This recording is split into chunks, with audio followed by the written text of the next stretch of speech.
తులసి మొక్క దగ్గర ఎట్టి పరిస్థితుల్లోనూ ఉంచకూడని వస్తువులేంటంటే హిందువుల ఇంటి దాదాపుగా తులసి మొక్క ఉంటుంది. నిత్యం లక్ష్మీ కటాక్షం కోసం తులసి మొక్కను పూజిస్తూ ఉంటారు. వాస్తవానికి తులసి మొక్కకు రోజూ పూజ చేస్తే కలిగే ప్రయోజనాలు చాలా ఉంటాయి. అయితే తులసి మొక్కను పూజించడానికి ముందు కొన్ని నియమాలను తప్పనిసరిగా పాటించాలి. తులసి దగ్గర పొరపాటున కూడా కొన్ని వస్తువులను పెట్టకూడదు. ఇలా చేస్తే లక్ష్మీదేవికి కోపం రావడంతో పాటు మన ఇంట ప్రతికూల ప్రభావాలు ఉంటాయని చెబుతారు. ముఖ్యంగా ఇంటికి ఏ వైపునైనా గాలి, వెలుతురు ధారాళంగా వచ్చే ప్రదేశంలో తులసి మొక్కను ఏర్పాటు చేసుకోవడం చాలా మంచిదట. ఇక తులసి మొక్క దగ్గర ఉంచకూడనివి ఏంటంటే గణపతి విగ్రహాన్ని ఎట్టి పరిస్థితుల్లోనూ ఉంచకూడదట. అలాగే తులసి మొక్క దగ్గర శివలింగాన్ని పెట్టి పూజించకూడదట.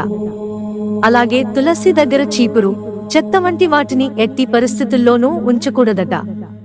చీపురుతో ఇల్లు ఊడుస్తారు కాబట్టి చీపురును తులసి మొక్క దగ్గర పెడితే కష్టాలు తప్పవని అంటారు. అలాగే తులసి మొక్క దగ్గర చెప్పులు అస్సలు ఉంచకూడదట. అలా చేస్తే మన ఇంట దరిద్రం తాండవిస్తుందని నమ్మకం. తులసి మొక్క దగ్గర ముళ్ళ మొక్కలు సైతం ఉండకూడదు.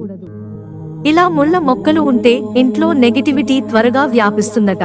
మిత్రులారా, ఛానల్ సబ్స్క్రైబ్ చేసుకోవడం మర్చిపోకండి. ధన్యవాదాలు.